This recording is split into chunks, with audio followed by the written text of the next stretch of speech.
Sejam muito bem-vindos a mais um episódio do programa O Manifesto. Eu sou Larissa Morastoni Ron, este é Célio Ron.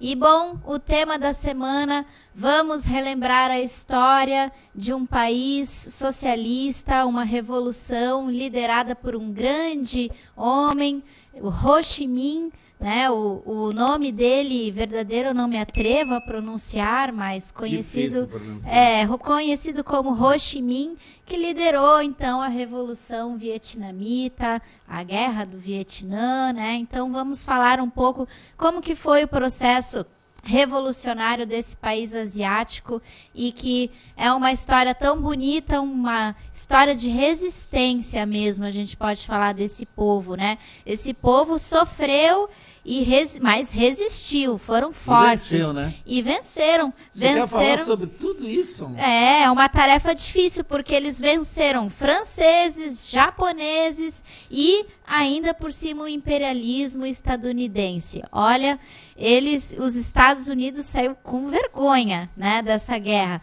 Bom, vamos então começar a falar sobre a história, como que tudo começou então.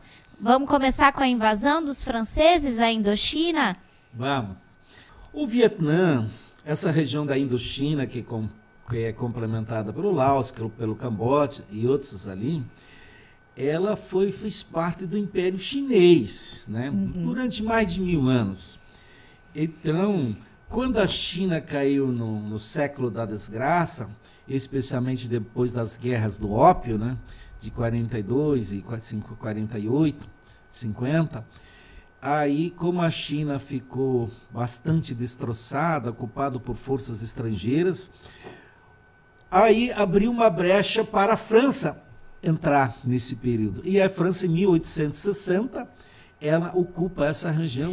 Fora que para os franceses era um local estratégico, porque eles queriam expandir seus territórios ultramarinos e eles tinham interesse ali na Ásia, né? Então eles tinham muito interesse eles ocuparam várias regiões da Ásia. Então eles se ocuparam. Até hoje a França tem ilhas lá na chamada Polinésia Francesa. Então a França foi um país imperialista e que colonizou essa região e causou muitos dissabores, muitos problemas, deixou essa região muito empobrecida. Então eles exploraram esse povo de todos os sentidos, e já havia um movimento nacionalista, por exemplo, Ho Chi Minh, que nasceu em 1890, o pai dele era um professor, ele nasceu ali no centro do Vietnã, o pai dele era um professor primário e também cultivava um pensamento anticolonialista. E claro, ele certamente pequeno já ouviu o pai falar, e ele estava muito intrigado com esse domínio, essa exploração dos franceses em cima do seu país. Era uma região extremamente pobre. Eu cheguei a pesquisar um dado que 80% da população era analfabeta. Então, extremamente pobre. A França não se preocupou o mínimo em desenvolver, indústria, nada. Foram verdadeiros sanguessugas daquela nação. Só exploraram ali aquela região. Ficaram ali quase 100 anos, somente explorando esse povo. E aí, a primeira figura importante do Vietnã, que começa a semear, começa a sistematizar um pensamento nacionalista, um pensamento de independência nacional, foi Ho Chi Minh.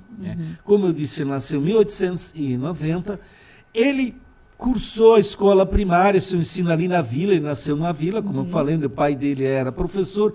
Ele, inclusive, já foi expulso, não sei bem a idade, a história não relata a idade dele, ali mesmo, quando ele já começou muito garoto, já distribuiu jornais contra a colonização francesa. Ele foi expulso da escola, não sei como é que ele conseguiu terminar o ensino dele ali. Ele, muito jovem, já sai do Vietnã, né? Ele sai em 1911. Ele quando sai ele e tinha vai... 21 anos. 21 anos. Aí ele vai viajar pelo mundo. Ele vai conhecer o mundo, né? Inclusive, dizem que ele veio para o Brasil até, veio para o Rio de Janeiro. Rio de Janeiro. E por ironia do destino, num navio francês. Sim. Ele foi ser cozinheiro num navio francês. E por anos, conheceu Londres também nesse período, conheceu Paris nesse período. Isso. Né? Então ele se estabeleceu em Paris em 1917 E aí é onde ele vai, né? Ele trabalhou como jardineiro em Paris também. Olha, a vida dele foi difícil. E daí que ele vai adentrar no Partido Comunista francês. Em 1920, né? Isso, ele ajuda a fundar o Partido Comunista francês. Ele já tinha conhecimento de historiadores, de socialistas franceses. E ali ele começou a aprender as teorias de Marx, né? A partir dali já se começou a tornar um marxista. Mas ele, inicialmente, ele unia as ideias de Confúcio. Olha que interessante. Ele era um homem muito ético. Ele tinha muita preocupação com a ética. Tanto que o exército dele, não vamos falar depois do exército dele, né? O exército dele não podia botar a mão em nada que fosse do povo. Mesmo que os soldados estivessem com fome, eles não podiam tirar uma fruta dos pomares de onde eles passavam. Costumeiramente, os exércitos costumam assaltar, costumam pegar comida, costumam fazer, mesmo que sejam pequenos furtos, mas tomam da população. Ho Chi Minh era extremamente ético, e isso ele aprendeu com Confúcio. Ele tinha o pensamento Confúcio, a ética de Confúcio. Ele tinha também o pensamento de Jesus Cristo, o pensamento da piedade, da fraternidade de Jesus Cristo. E, a partir de Marx, o pensamento da igualdade. Então, ele uniu esses três pensamentos e isso foi muito importante para ele. Mas o que levou ele mesmo, o que transformou Ho Chi Minh nesse grande homem, esse gigante que ele se tornou para essa região da Indochina e do mundo todo também, ele aprendeu com Lenin. Quando ele foi para a Rússia em 1923, o Partido Comunista foi para a Rússia estudar guerrilha, inclusive. Aí ele já estava decidido a lutar pela independência do Vietnã. O partido já deu essa função para ele, isso, né, em relação ele foi ao comunismo Rússia, internacional. Né? Mas ali ele conhece uma obra de Lenin, escrita em 1919, que é a obra que a gente já até comentou dela aqui em outro programa, que é o imperialismo, fase superior do capitalismo. Isso. E lá tem um capítulo onde Lenin fala do colonialismo, onde Lenin trata o colonialismo mundial, como as potências coloniais saqueiam o mundo, dividem as áreas, fazem a divisão do mundo entre elas e saqueiam o mundo. E isso que resultou na Primeira Guerra Mundial, o que nós já falamos, inclusive, em outro programa. E ele tem acesso a essas ideias de Lenin. Daí foi a entrada para Damasco. Aí ele entrou para Damasco, usando uma expressão de Jesus Cristo, quando Jesus Cristo vai para Damasco, o que resultou depois na prisão dele e na morte dele na Sexta-feira Santa. Ali ele viu no pensamento de Lenin, essa é minha ideia, isso aqui que eu quero, porque daí ele viu a partir dele, esse sofrimento do povo vietnamita, do povo da Indochina, e que nós precisamos sair. Ele tomou a decisão firme de que ele vai fazer a luta pela independência do Vietnã. E ali ele ele vai, inclusive, morar para a China, porque ele não podia voltar para o Vietnã. Que ele estava sendo perseguido. Ele estava sendo perseguido, né? Ele vem, se estabelece na China, se estabelece em Hong Kong, né? Na China, e Macau também. Ele ficou entre essas regiões da China ali. E ali ele, em 1925, ele cria a primeira liga, a Liga dos Jovens, jovens nacionalistas, dos jovens socialistas do Vietnã, mas a partir de Hong Kong. Então ele começa... coordena as coisas lá da China, né? Ele usou muito parecido com o que o Lenin fez na Revolução Russa de 1917. Ele, a partir da China, ele escrevia jornais, porque ele era jornalista também. Ele era jornalista, não sei se era formado no jornalismo, me parece que não, mas ele era um enorme jornalista. Ele usava inúmeros pseudônimos. Era engraçado, ele escrevia os jornais dele, ele usava vários personagens no mesmo jornal. Ele entrevistava ele. Era uma coisa fantástica que eu nunca tinha visto. Criatividade. Né? Então ele tinha uma imensa criatividade em escrever. Então ele publicava jornais que eram remetidos também para o Vietnã, para ele educar os jovens na época e as forças que despertavam o pensamento da independência do Vietnã. E aí, em 1930, ele foi mais ousado. Ele, a partir da orientação da Internacional Comunista, que ele tinha ingressado na Internacional Comunista, Ele tinha participado, inclusive, do 5º Congresso da Terceira Internacional Comunista. Ele participou ativamente. Ele era representante do Partido Comunista Francês naquele congresso. E ele foi e queria, então, assim, tomou o Partido Comunista em 1930. Isso. Partido Comunista da Indochina. Da Indochina, isso. Ali sim, a partir da criação do Partido Comunista, aí as ideias marxistas, leninistas são formalmente introduzidas na Indochina, e particularmente no Vietnã. E a partir dali, então, surge uma organização, cria-se uma organização já para organizar a libertação do Vietnã. Mas, como ele era muito perseguido, foi preso em Hong Kong, Inglaterra prendeu ele em Hong Kong, ele vivia de prisão em prisão, ele conseguiu fugir de algumas prisões, né? Tanto que em determinado momento ele foi declarado morto, né? Os jornais ingleses divulgaram que ele era morto, mas ele estava morto, mas não estava. Ele conseguiu, então, ir mesmo para o Vietnã, somente em 1941, quando os japoneses tinham invadido o Vietnã. Ali, só para complementar, os japoneses conseguem adentrar ali na Segunda Guerra Mundial, porque a França sofre ataques, né, do grupo do eixo, e aí os japoneses conseguem adentrar no território. Ele ali teve meio o consentimento dos nacionalistas chineses, porque os nacionalistas que foram derrotados por Mao Tse-tung em 40, eles estavam no poder, e eles estavam sofrendo os ataques do Japão. Então ali meio os nacionalistas chineses meio consentiram a saída dele, para que ele entrasse, fosse para o Vietnã, organizar. Ele meio enganou os nacionalistas. Sim. Ele se comprometeu com eles fazer a luta de expulsão. Só que ninguém acabou gostando dos japoneses estarem ali. Até os franceses se incomodaram com os japoneses ali. Aí o que aconteceu? Aí em 1941, o Ho Chi Minh, ele vai unir os comunistas aos nacionalistas. Porque o movimento nacionalista, até então, ele fracassava.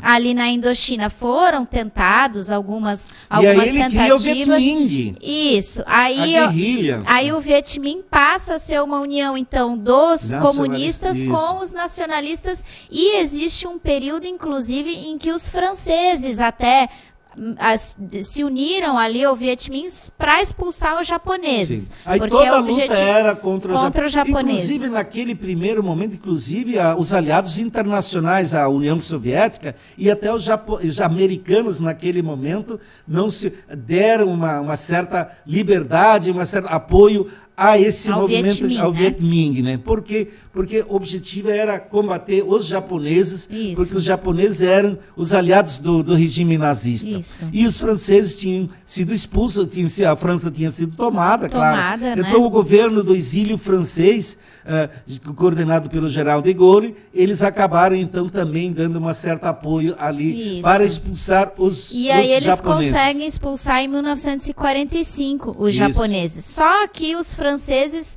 não se acalmaram por aí, né? Então os franceses, eles queriam, nesse momento, com a expulsão dos japoneses, eles queriam retomar a sua colônia, né? Sua colônia da Indochina.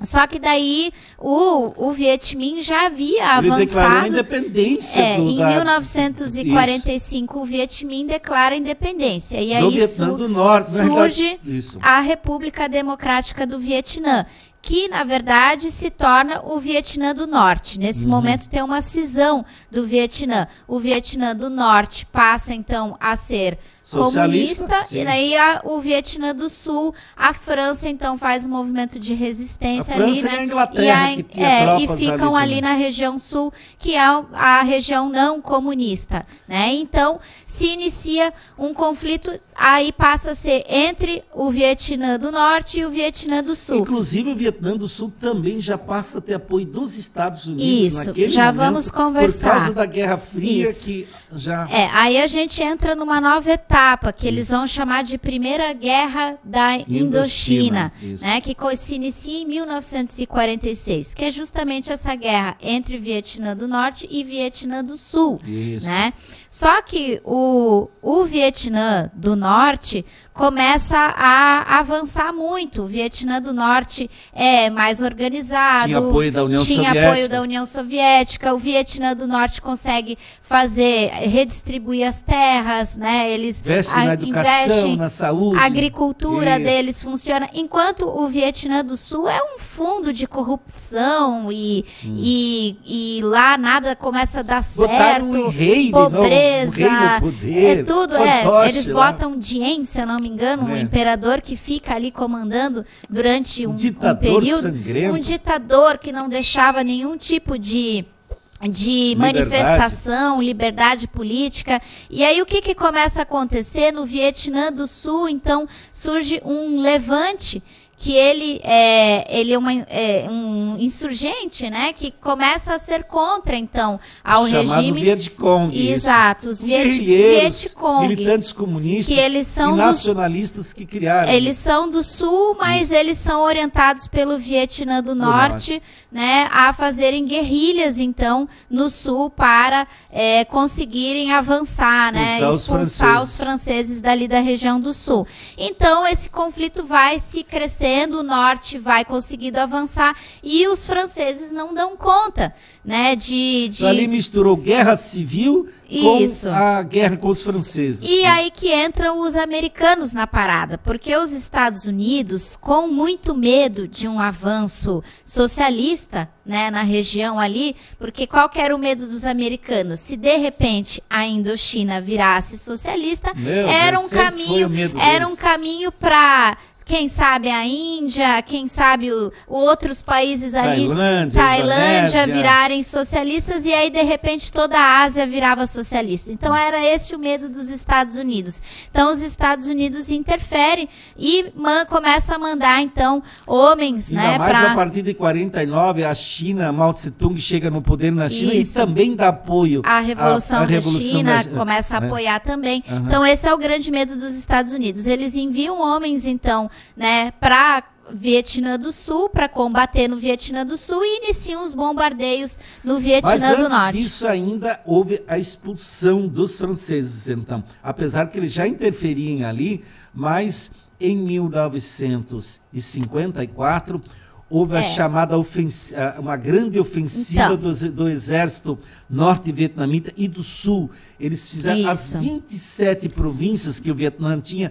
Todas conseguiram mobilizar tropas contra os franceses, e aí acontece a batalha de Bien Dinh Phu, não é isso? Estou falando certo? É um nome difícil, mas basicamente os franceses fracassaram ali. E aí eles derrotaram essa batalha, os franceses foram obrigados a assinar porque ali os norte-vietnamitas, eles tomam 12 mil aldeias do sul, eles tomaram cidades, então assim então para os franceses sobrou muito pouco espaço naquele momento. E aí em 54 é assinado um acordo de paz, que é o Acordo de Genebra, entre então os franceses e, né, o Vietnã do Norte. Só que esse acordo meio que nunca foi cumprido. Os Estados Unidos e a França assumiram um compromisso que seriam feitas eleições unificadas no Vietnã, e que mas eles nunca cumpriram. Essas eleições eram para ter acontecido em 1956. Sim, como eles sabiam que o Ho Chi Minh iria ganhar essas eleições, eles nunca fizeram justamente nessas eleições, o Ho Chi Minh era o grande nome para vencer, e aí eles fariam a unificação do Vietnã, né, do norte e do sul. Porém, os Estados Unidos, já vendo a popularidade de Ho Chi Minh, né, interviu, e essas eleições nunca aconteceram. E aí, então, a gente inicia, né, uma nova etapa. Em 1955, então, a partir de novembro de 1955, novembro de 1954 ainda, já os Estados Unidos começam a mandar mais Suas tropas. Primeiras tropas, eu acho que é 55. Em 54, o Eisenhower declara já a guerra. Ele já assina. Mas em 55 as tropas baixaram para lá. Chegam no Vietnã para iniciar. E aí a gente dá início, então, à Guerra do Vietnã. Mas a gente também tem... que ali, pelo que eu entendo, ocorre concomitantemente também a Segunda Guerra da Indochina, né? Nós temos a Primeira, a Segunda Guerra da Indochina. Então ali ficam muitos conflitos, né, acontecendo no na realidade, caminho. Assim, depende do historiador, da classificação que se dá. Há historiadores que colocam isso já claramente como a Guerra do Vietnã. Tem outros que dizem que a Guerra do Vietnã começou só lá em 68, com Richard Nixon, já quando Richard Nixon já tinha sido eleito presidente dos Estados Unidos. Algumas Mas não, na realidade, eu ali entendo que a Guerra do Vietnã, ela começou em 1955, oficialmente, inicialmente como a chamada Guerra Especial, eles chamavam os americanos, porque eles ainda não tinham movimentado grandes tropas. Mas, quando eles sofrem a derrota do Tet, né? Do Tet, né? A derrota do Tet, eles sofreram uma grande derrota, porque até então os generais americanos, os presidentes americanos, para enganar o seu povo americano, eles dizem, não, a Guerra do Vietnã vai parar logo, vai durar alguns meses só. O John Kennedy, quando ele ganhou a eleição, ele prometeu para os americanos, em 62, disse, não, a Guerra do Vietnã vai durar o máximo 18 meses. Nós vamos sair, depois nós vamos... Não vai ter. É porque o que acontecia? Formou-se a trilha de Ho Chi Minh. Né? Essa é importante a gente citar. A trilha de Ho Chi Minh, ela foi que começou ali em 69. Isso, ela foi uma extensa... Então, os Estados Unidos não conseguiam, por mais que eles bombardeavam a região, bombardeavam a trilha, eles eram muito eficazes em reconstruir. Então, se hoje eles destruíam, amanhã eles já tinham reconstruído. Os vietnamitas... E eram milhares, eram trilhas transversais, e elas subterrâneas também. Elas saindo do Vietnã, se estendiam para o Laos, para o Camboja. Então ali era uma região de montanhas e cavernas. Então essas trilhas, elas se usavam cavernas.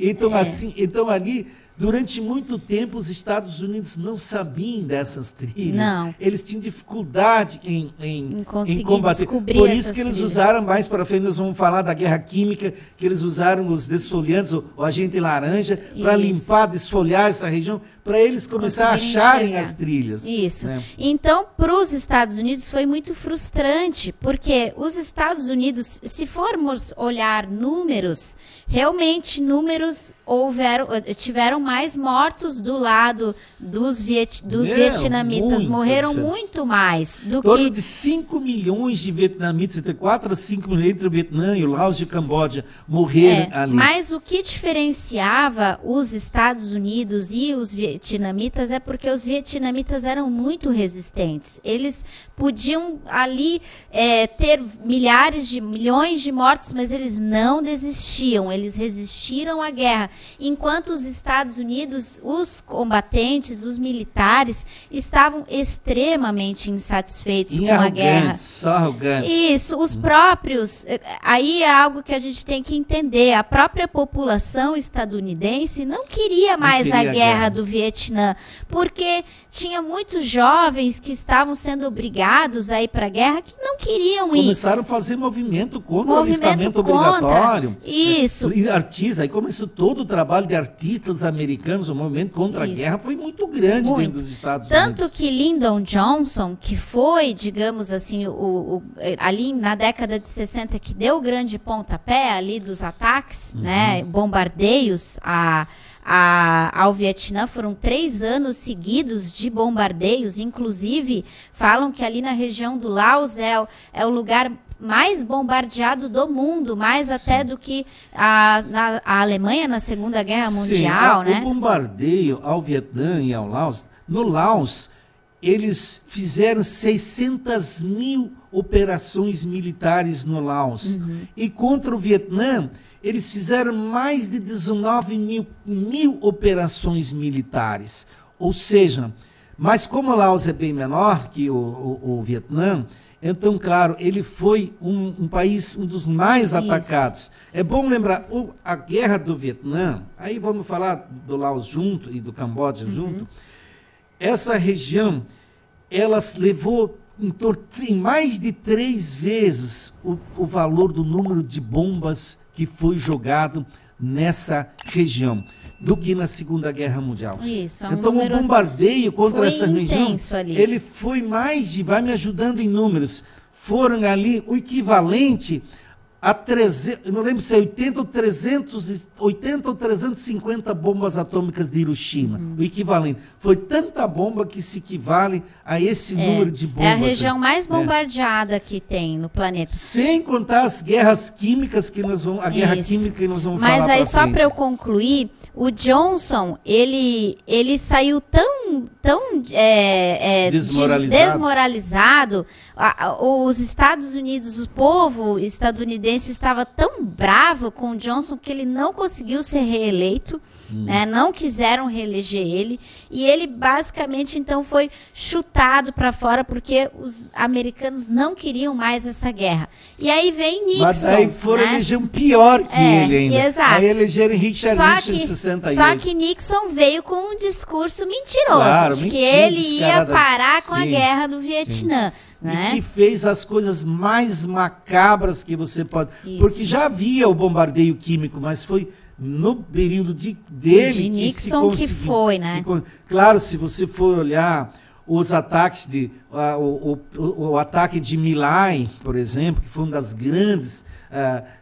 quando foi atacado uma aldeia inteira, ela aconteceu em 1968, onde uma aldeia, uma cidadezinha vietnamita foi atacada e os soldados mataram 504 pessoas daquela vila, dos quais 187 bebês e crianças. Isso. Então eram matados tipo por divertimento. Inclusive... Era sadismo, eram coisas assim. Eles eram sádicos, eles entravam, estupravam mulheres, matavam crianças. Inclusive, uma das fotos mais conhecidas, mais republicadas no mundo, é aquela foto das crianças correndo, queimadas aquela menina correndo, do agente laranja. Era como Napalm. Ela com Napalm, porque Napalm era uma bomba de calor, uma bomba que podia liberar de 800 a 3.000 graus de calor. Ela queimava tudo em um diâmetro de 500 metros. Ela queimava, derretia tudo. E essa criança, ela escapou, conseguiu fugir um pouco,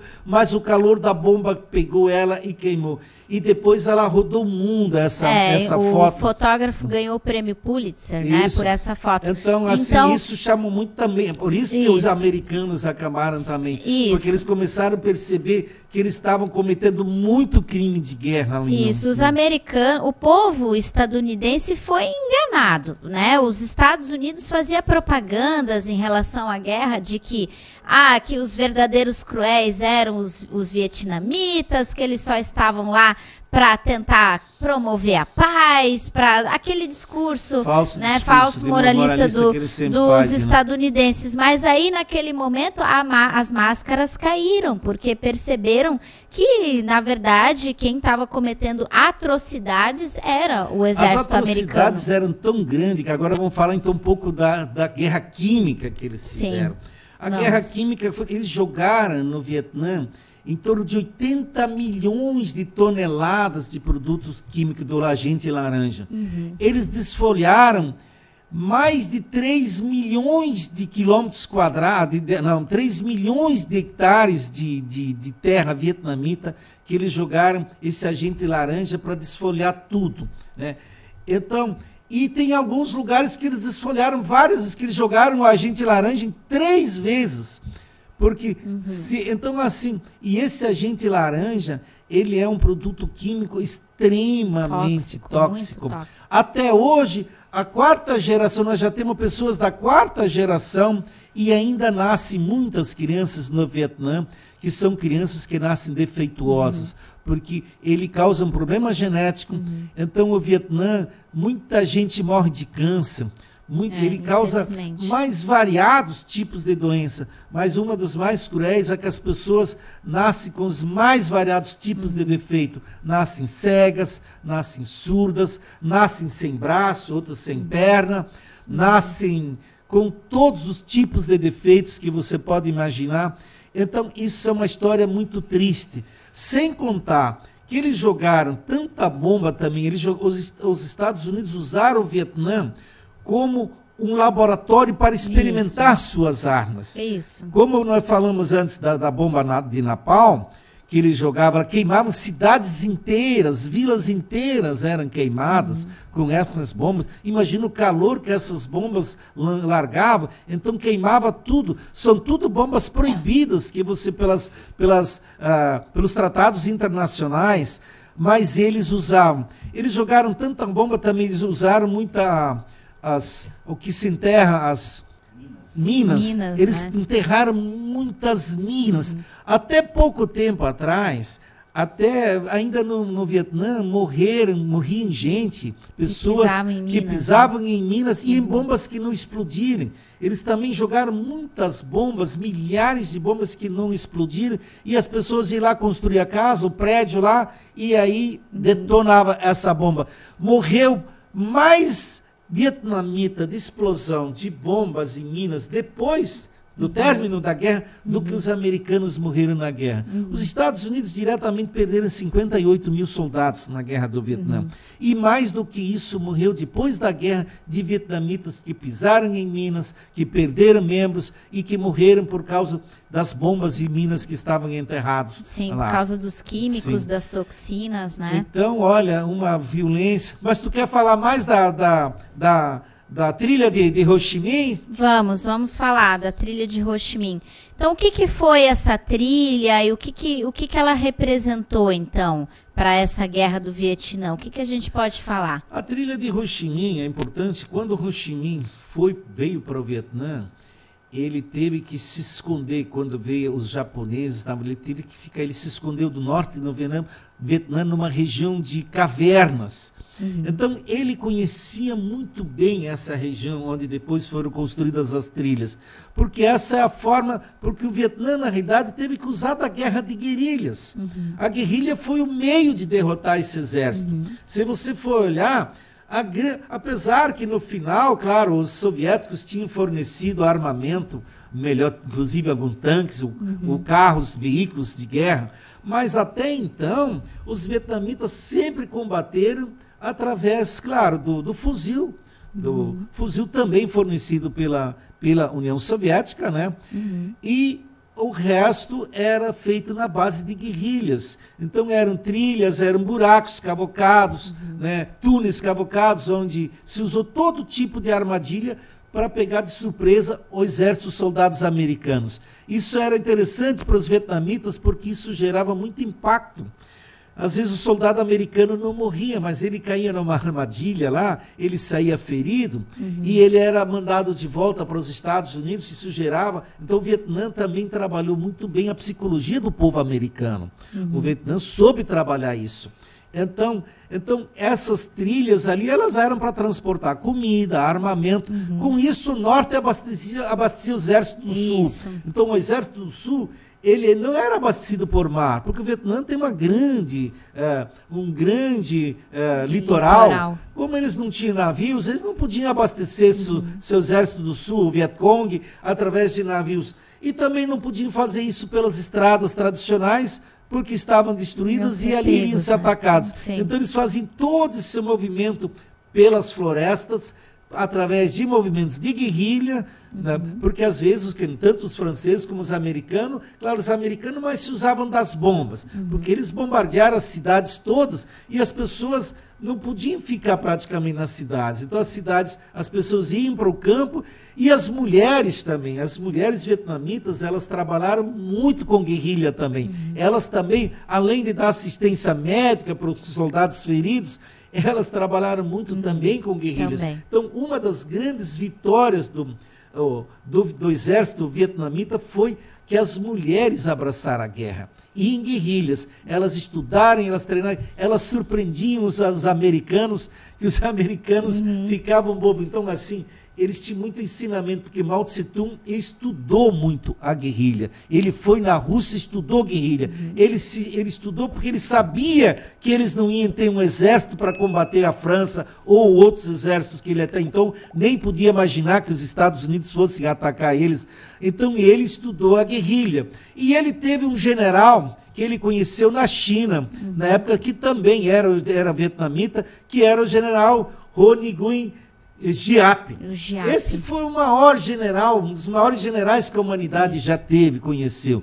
Ele foi o braço direito de Ho Chi Minh. Ele foi o homem que, quando Ho Chi Minh morreu em 69, portanto, saber que ele morreu em 1969, ele não pôde nem ver a vitória sobre os Estados Unidos, mas o general Giap continuou comandando a guerra.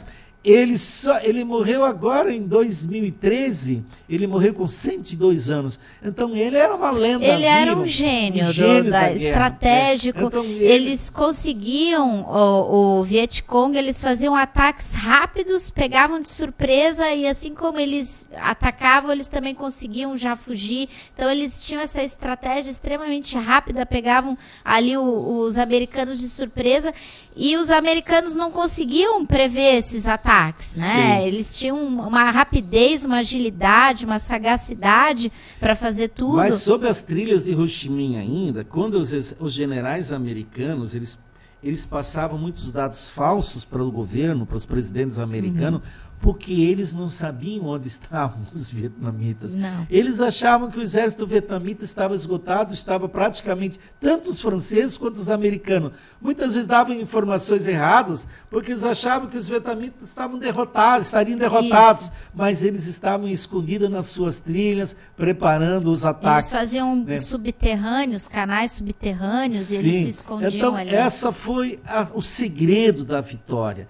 Se o Vietnã não utilizasse da guerrilha, mas, por um outro lado, essa foi a grande vergonha americana. O exército que se dizia mais moderno do mundo, com as armas mais modernas do mundo, ele foi muito desmoralizado. O exército Vietnã tinha o quê? Uma K-47? Era, né? O K-47 era a arma soviética, o fuzil soviético, que era o principal que todo mundo tinha. Mas os Estados Unidos se gabavam que eles tinham algo mais tecnológico, eles usaram, né? Imagina, escoltaram um avião B-52, ele foi inaugurado na guerra do Vietnã.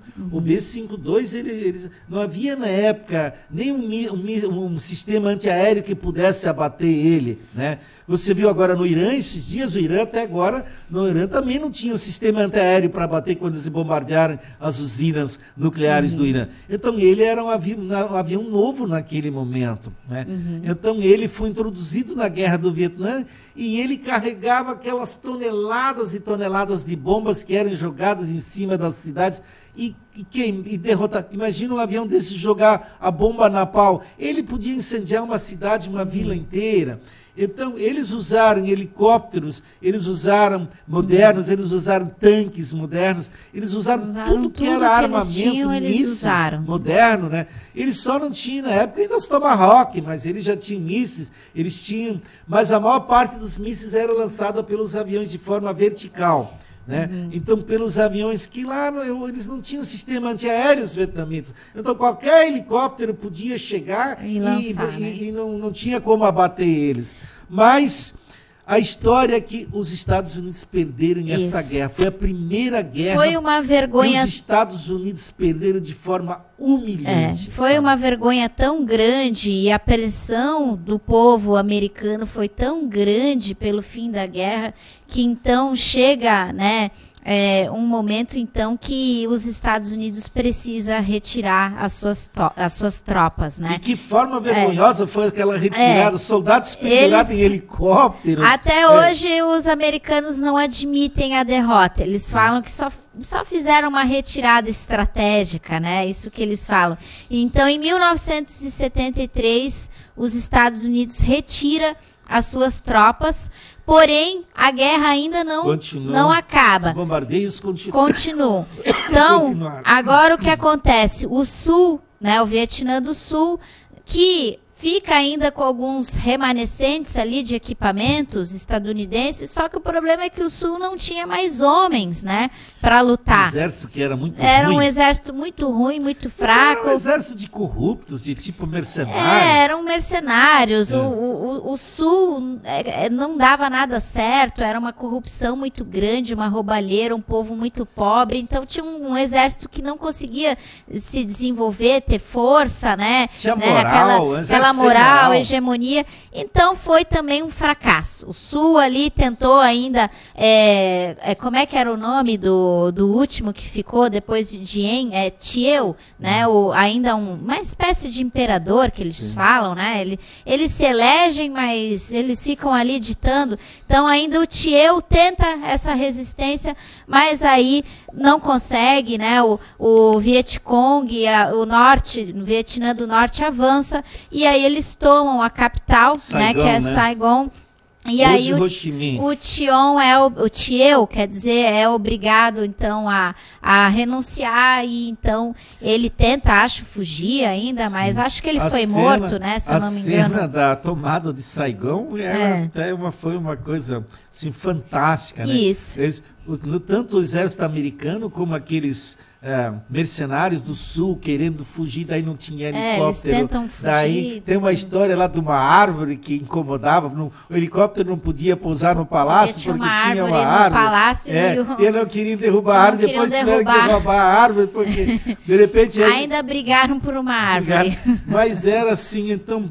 A vitória, por isso que o povo vietnamita, ele, com todas as tragédias que ele passou e sofreu, e foi muita tragédia. Foi. Imagina, muitas mortes, muitas pessoas queimadas. Então, a guerra finalizou... Ela foi um sonho, porque quantos anos, durante 100 anos, ou mais de 100 anos, o Vietnã sob o domínio colonial, essa independência foi algo fantástico. A guerra finalizou em 1975. A guerra durou de 1955 a 1975. Mas se for contar desde o período colonial francês, então realmente mais de 100 anos que esse povo sofreu. Foi, então o sofrimento, ele estava tão enganado. Então o povo tomou uma decisão: eu vou dar minha vida pela guerra. Isso. Essa foi a questão. Milhões de vietnamitas tomaram essa decisão: eu vou para a guerra, posso morrer. Eles sabiam que eles podiam morrer, mas eles tomaram uma decisão: eu vou defender minha pátria, eu vou defender minha independência. Custe o que custar. Ali que foi o segredo da vitória. Isso. Ali os civis iam por vontade própria, né? Não eram... Né? As pessoas tinham vontade de ir para o exército, e as pessoas ganhavam... Uns iam treinando os outros, né?